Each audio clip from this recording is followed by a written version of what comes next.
대단한 세계사 이희명입니다. 이번 시간 서양사로 돌아와서 알렉산드로스의 이야기 해보려고 합니다. 알렉산드로스 3세라고도 하고요. 흔하게는 이제 알렉산더라고도 많이 불리우는 인물입니다. 영어권에서는 알렉산더, 독일어권에서도 알렉산더 이렇게 부르고요. 그리스어로는 이제 알렉산드로스 이렇게 불리우는 인물이 되겠는데, 우리가 흔히 알렉산더 또는 알렉산드로스 이름은 알면서도 정확하게 어느 시기의 사람인지, 심지어는 또 어느 나라 왕이었는지조차 모르시는 경우도 많이 있더라고요. 그리고 정복 많이 했다는데 도대체 어느 정도 어느 땅을 정복했는지도 이제 모르시는 경우가 많아서 이 시간부터 알렉산드로스 이야기를 좀 대략 설명해 드리려고 합니다. 알렉산드로스 이 인물은요, 기원전 356년부터 기원전 323년까지 마케도니아의 왕으로 이제 출발했던 그런 인물이 되겠습니다. 우리나라로 따지면 고조선 시기고요. 중국사 이제 설명해 드렸었는데, 중국사로 따지면 춘추전국 시대에 해당하는 그러한 인물이 되겠습니다. 자, 이 알렉산드로스에 대해서 이제 이야기를 출발하려면 대략 어느 땅에서 살았는지, 어느 정도의 영역을 차지했는지 좀 봐야 되겠는데요. 대략 알렉산드로스의 그 이제 상황을 좀 보면은, 알렉산드로스는 이 지역 인물입니다. 자, 여기가 이제 어느 지역이냐면, 요 아래가 여기가 바로 아테네고요.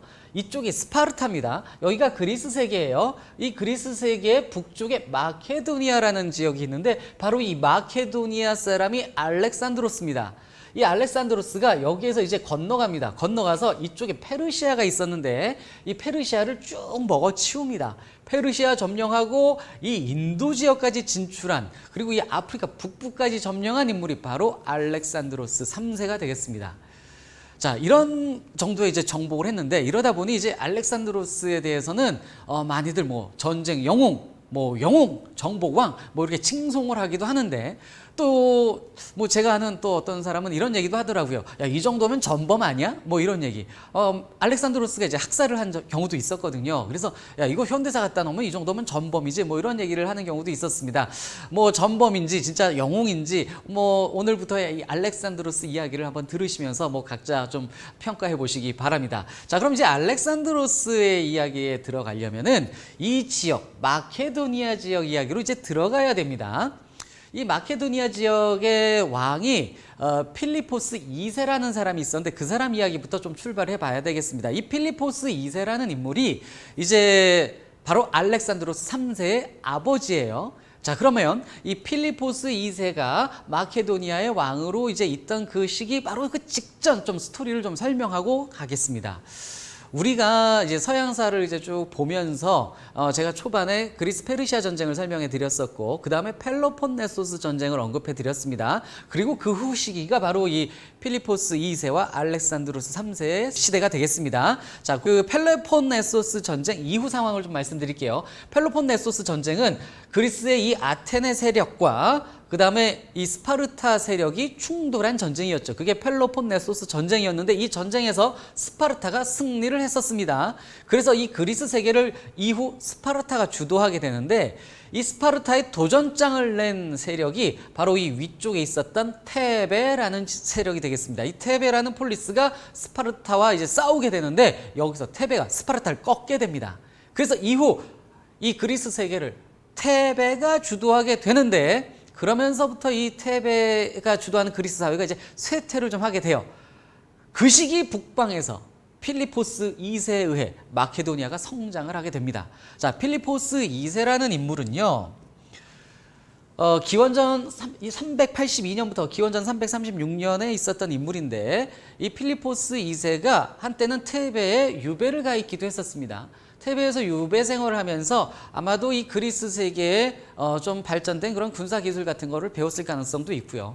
그 다음에 그리스 세계에서 자신들을 무시하는, 마케도니아를 무시하는 그런 또 시각도 많이 느꼈을 겁니다. 그리스 세계는 자기 북방에 있는 마케도니아들을 많이 무시했었어요. 그리스 세계 입장에서 마케도니아는 변방이에요. 그래서 좀 이렇게 무시를 많이 했었는데, 이런 것들을 몸소 느꼈던 필리포스 2세가 이제 마케도니아로 돌아와서 이 마케도니아를 급격하게 발전을 시키고 개혁을 하게 되는 모습을 보입니다. 이 마케도니아는요, 기본적으로 땅이 척박했어요. 그 다음에 많은 사람들이 양치기 생활을 하면서 경제적으로도 좀 많이 어렵게 사는 그런 지역이었습니다. 그런데 이 마케도니아는 금광이 있었어요.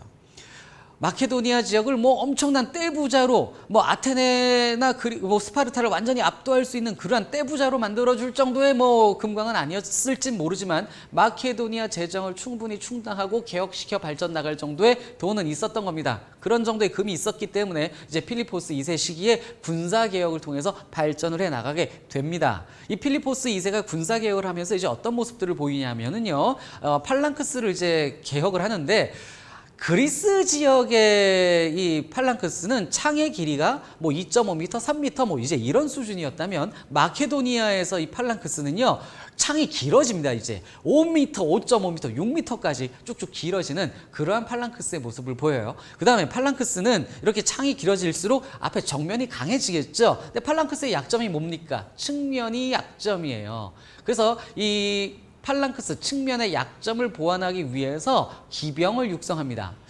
혹시 지금 이 영상을 보면서 이 팔랑크스가 뭐야? 뭐 이런 궁금증을 갖게 되시는 분들은 우리 이제 동영상 중에 서양사 1편을 보시면 1편, 2편 거기서 그리스 페르시아 전쟁하면서 이 팔랑크스 전법과 무기에 대해서 거기 좀 소상하게 설명을 좀 드렸거든요. 그거 참고하시면 좋겠습니다. 아무튼 팔랑크스 전법은 이 병사들이 긴 창을 들고 쭉쭉쭉쭉쭉 줄 서서 싸우는 겁니다. 긴 창을 앞에다 들고 이렇게 쭉 줄 서서 싸우는 것이기 때문에 정면은 강하나 측면은 약해요.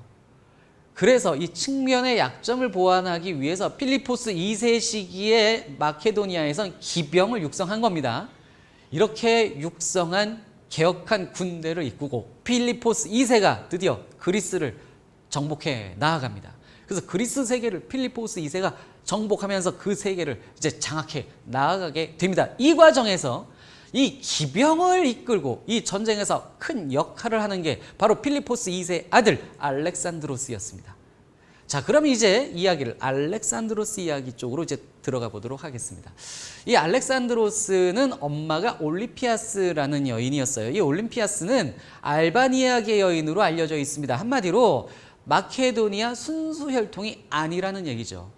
예, 그래서 알렉산드로스는 마케도니아 순수 혈통은 아닌 어떤 그런 그 컴플렉스가 좀 있었을 수 있는 인물입니다. 아무튼 엄마가 올림피아스인데 아버지 필리포스 2세와 엄마 올림피아스의 관계는 매우 안 좋았다고 합니다. 이 올림피아스가 디오니소스 신앙에 빠져가지고 뭐 좀 기이한 행동들을 많이 했다고 해요. 그래서 뭐 뱀을 키우고 뱀하고 같이 자고 막 이랬다고 합니다. 그리고 좀 성격도 매우 강했던 걸로 알려져 있어요. 그래서 필리포스 2세가 엄마 올림피아스를 이제 점점 멀리 했겠죠. 예, 이러면서 이 부부 사이가 안 좋았어요. 부부 사이는 안 좋았는데 아들 하나는 또 걸출하게 잘 낳아놓은 겁니다. 그게 이제 알렉산드로스였는데 이 알렉산드로스가 뭐 어릴 때부터 매우 총명했다고 합니다. 뭐 이런 인물도 맨날 다 어릴 때부터 총명했다고 하잖아요.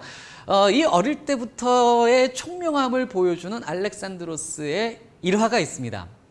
어느 날 말 파는 상인이 말들을 이끌고 이 필리포스 2세 앞으로 이제 온 거예요. 그래서 저희 말들 좀 보고 사세요 이런 거죠. 그래서 이제 왕과 뭐 이제 신하들이 함께 이제 마당에 나가서 막 이제 뛰어노는 말들을 이제 보는 겁니다. 이때 알렉산드로스도 따라 나간 겁니다. 그런데 이제 말이 한 마리 있는데 얘가 엄청 날뛰어요. 성격이 아주 포악한 말이 한 마리가 이제 거기 마당에서 뛰고 있는 겁니다. 근데 이제 말 장수가 이거 사시지요 한 겁니다. 그런데 필리포스 2세가 보니까 말이 너무 사나워서 저거 탈 수가 없어요. 그래서 필리포스 2세가 야, 왜 이런 말을 나한테 사라고 그래? 그랬더니 이제 상인이 이 말은 매우 좋은 말입니다. 이렇게 나온 건데 필리포스 2세가 보니까 영 아니에요. 너무 성격이 안 좋아. 그래서 야, 이건 사나워서 탈 수가 없어. 집어쳐. 그리고 필리포스 2세가 그냥 들어가려고 하는데 알렉산드로스가 아빠, 나 저 말 탈래요. 이런 겁니다. 그래서 필리포스 2세가 말리죠. 야, 너 저거 탔다가 다쳐. 안 돼. 그랬는데 알렉산드로스가 이제 사정을 합니다. 아버지, 저 말 탈 수 있을 것 같아요. 갖고 싶어요. 기회를 주세요. 그래서 사람들이 보니까 이제 필리포스 2세가 그래 한번 가봐. 그럼 알렉산드로스는요 이 말을 잘 관찰하고 있었던 겁니다. 이 말이 자기의 그림자, 말 자신의 그림자를 보고 놀라서 미쳐 날뛴다는 걸 알게 된 거예요. 그래서 알렉산드로스 3세가 가서 이 말을 달래서 고개를 그림자 안 보이는 쪽으로 돌려놓습니다. 그리고 말이 진정되자 탁 올라타서 달립니다. 그래서 사람들이 환호를 했죠. 필리포스 2세가 와, 내 아들이다 이렇게 자랑스럽게 보게 됩니다. 이 말이요, 이후 알렉산드로스가 전장터를 누빌 때 항상 타고 다니는 부세팔로스라는 말이 됩니다. 자, 그래서 알렉산드로스가 부세팔로스라는 말을 얻게 되는 이런 유명한 일화가 있습니다. 자, 그리고 이제 세월이 흘러서 알렉산드로스가 이제 장성을 하는데, 이 과정에서 알렉산드로스가 장성하고 필리포스 2세는 이제 그리스 세계를 장악했습니다. 그리고 이 필리포스 2세가 이제 새 장가를 갑니다. 에우리디케라는 새 여인을 아내로 맞이하게 되는데, 이 에우리디케가 마케도니아 순수 혈통이었습니다. 자, 그런데 이제 결혼하는 건 좋은데 이 결혼식 이제 파티가 열리겠죠. 이 결혼식 파티에서 일이 벌어집니다. 문제가 벌어지는데, 이 파티에 이제 뭐 신랑인 필리포스 2세, 그다음에 새 부인 에우리디케도 있고, 그다음에 이 에우리디케 삼촌이 이제 그 뭐 참여를 했어요. 그다음에 이 자리에 이제 알렉산드로스도 있었는데, 이 에우리디케 삼촌이 나댑니다. 이 사람이 뭐라고 그러냐면, 드디어 진정한 왕비가 나타나셨다, 이러는 겁니다. 그럼 알렉산드로스가 기분이 나쁘죠. 아니, 그럼 우리 엄마는 진정한 왕비가 아니었단 말인가? 이렇게 되는 겁니다. 그러더니 여기서 삼촌이 한마디 더 해요. 필리포스 2세와 에우리디케를 가리키며, 자, 이 두 분이 낳을 진정한 후계자를 위하여 건배한 겁니다. 알렉산드로스 이제 열받죠. 그 앞에 자기 엄마를 비꼰 얘기부터 일단 기분이 안 좋았는데, 아니 이제 진정한 후계자를 위하여 건배? 그럼 나는 진정한 후계자가 아니라 말인가? 이래서 화가 난 알렉산드로스가 그 자리에서 일어나서 술잔을 집어 던집니다. 그 에우리디케 삼촌을 향해서 술잔을 집어 던졌는데 명중을 했어요 또. 자, 이 파티장이 이렇게 된 겁니다. 이러자 필리포스 2세가 화가 나서 벌떡 일어났습니다. 그리고 알렉산드로스에게 화를 냅니다. 아니, 내 아내의 친척에게 이렇게 무례할 수 있는가? 당장 사과하라! 그럽니다. 그런데 알렉산드로스가 여기서 아버지의 말을 무시하고 등을 확 돌려서 나갑니다. 그러자 필리포스 2세가 화가 나서 그 술자리를 박차고 일어나서 이제 알렉산드로스를 따라 나서는데, 나가다가 이때 필리포스 2세가 지금 술이 됐어요. 술이 돼가지고 막 급히 나가다가 꽈당 하고 자빠졌습니다. 자빠졌는데, 그래서 사람들이 하고서 이제 쳐다보자 알렉산드로스가 딱 등 돌려서 자빠진 자기 아버지를 보며 외칩니다. 보라, 저렇게 술에 취해 저기서 여기도 못 건너오는 저자와 함께 페르시아를 건너갈 수 있겠는가? 당시 마케도니아는 페르시아 원정을 준비 중이었는데 그 상황을 이렇게 얘기한 겁니다. 저 사람과 페르시아 건너갈 수 있겠는가? 이러면서 탁 나가버립니다. 자, 그리고 이 알렉산드로스는 엄마 올림피아스와 떠나서 살게 됩니다. 필리포스 2세는 여기서 자기 아들 알렉산드로스가 몹시 무례하게 굴었음에도 불구하고 아들을 죽이진 않았습니다. 난 놈인 거는 알거든요. 훌륭한 놈인 건 알거든요. 자, 이런 상황까지 벌어졌습니다. 다음 시간에 이제 이 알렉산드로스가 이제 왕이 되고 또 정복해 나아가는 이야기들 계속해서 말씀드리도록 하겠습니다.